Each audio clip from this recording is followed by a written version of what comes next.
It's a warm welcome to the strategy guide time for this week's F1 Clash Grand Prix event. The past and present event, as you can see, the past versus present, and we're going to get stuck into a strategy guide which is available for all levels. So if you're in junior, challenger, contender or champion, we are going to give you the absolute details as to what you need to do in this qualifying round. And then on Friday, we're going to give you back the weekend guide. We've only got like 5-6 events left of the season. We're approaching April, the last full month of the season until the new launch in May. So it's time to get that season score complete or move up the levels. And that might be by securing your best GP event result of the season.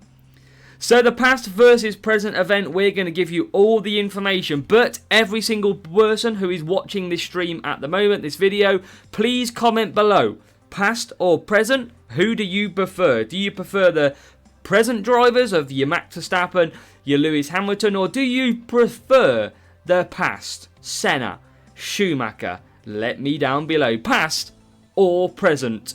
Which one would you rather see if you had the choice? But we are getting 15% stat boosts this week. Senna, Schumacher, Verstappen, Hamilton, and Verstappen and Hamilton with their rares and commons as well. So make sure whichever GP your event you're using, see which drivers that you can use too. So, of course, legendary drivers are available here in this GP because they are also boosted as well. Now, as you can see, the prizes look pretty decent on offer. Epic's 840 for P1, so still a high number. And not too bad numbers there in Challenger, Contender with Junior as well. So, that moves us on to the sponsor task. And it's another race points week. Use one of the following and then get a race point bonus. So, as you can see, for Junior, you've got Mark Webber and Gerhard Berger because obviously, the drivers that are boosted are not down in those series 1 to 3. So, Junior, you're going to get an extra 3 race points if you use one of these 2 drivers in each race. So, you need to use one of them. Now, in Challenger, you have got a common Lewis Hamilton and a common Max Verstappen is going to get you 4 extra race points if you use one of those drivers, level 1 or above. Contender, you've got Hamilton and Verstappen rare.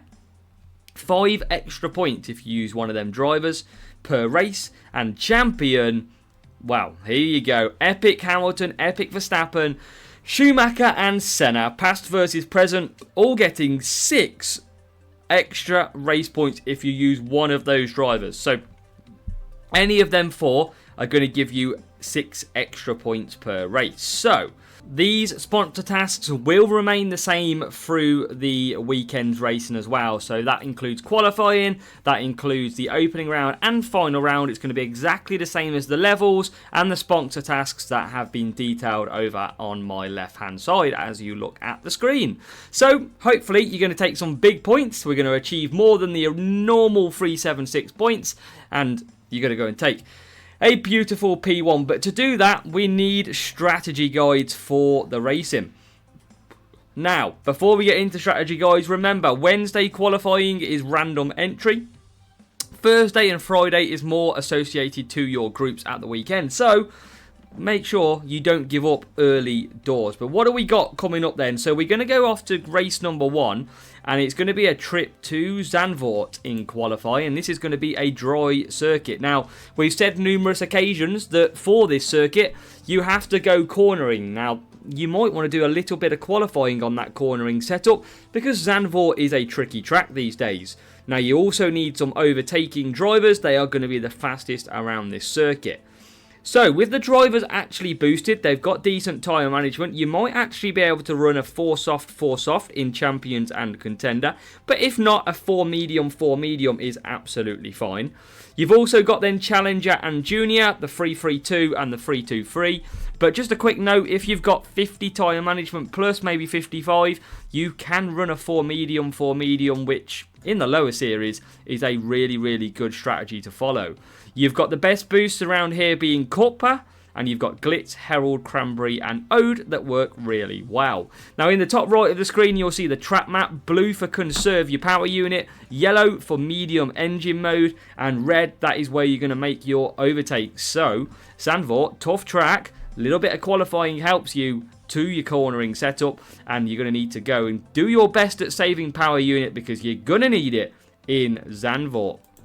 Now, race number 2, we're heading off to Australia. This is one of the easier circuits on the F1 Clash calendar, and you require defending drivers for this one. So your Lando Norris's, Charles Leclerc are usually good, but obviously with the bonus on Senna, Schumacher, Hamilton and Verstappen, these might become your best defending drivers. Make sure to check them out.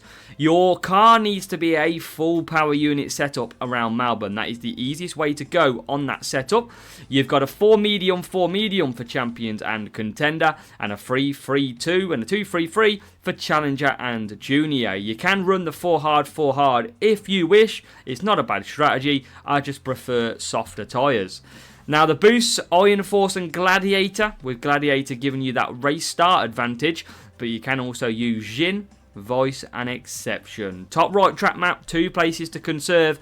This circuit very, very good for a race start, so try to get a perfect race start from your driver. Gladiator will help. Push for the whole of lap 1 and you can make up some really, really good positions. It is really good, lap 1, to slice through the field in Australia. We come to our first wet track of this Grand Prix event, and we are heading off to a circuit that we visit in around 2 weeks' time.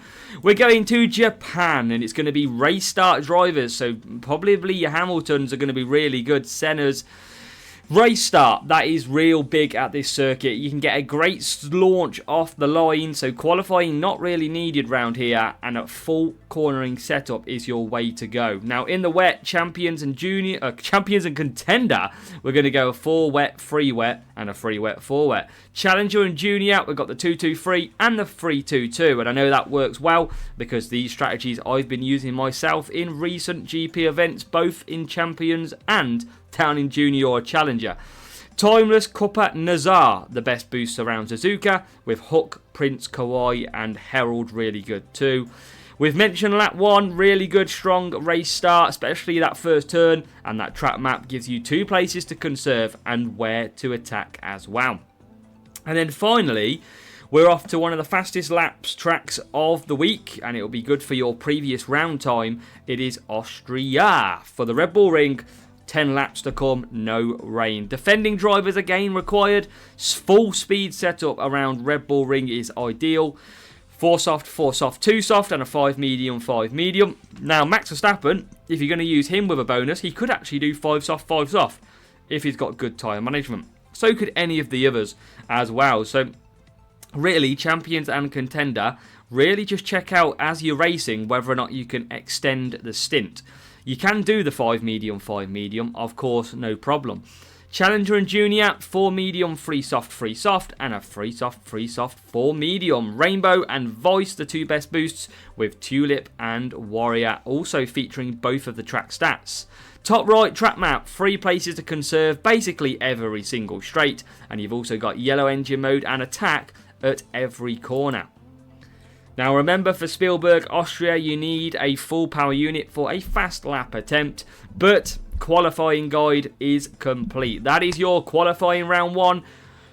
Zandvoort, Melbourne, Suzuka in the wet, and Austria. I think Zandvoort's going to be tough. Melbourne should be nice and easy. Suzuka in the wet could be a little bit problematic, and Austria can just always throw up a curveball or 2. Now we're going to be back for your opening round guide on Friday, so make sure to keep a look out for that one, and good luck for your round of qualifying racing.